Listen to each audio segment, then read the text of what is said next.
Hello guys, welcome back to our channel. ఈరోజు అయితే మనం మిస్టర్ బచ్చన్ టీజర్ రివ్యూ అయితే చూద్దాం.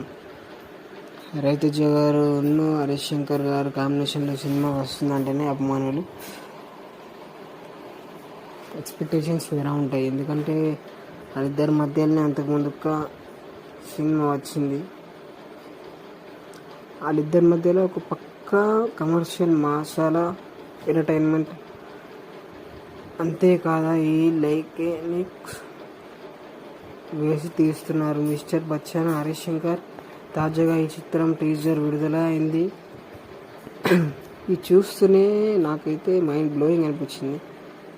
రవితేజ గారికి ఒక మంచి సినిమా చాలా రోజుల తర్వాత వచ్చింది అనిపిస్తుంది.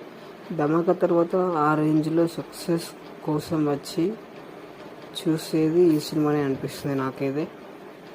దాంట్లో అభిమానులకి చాలా కాలంగా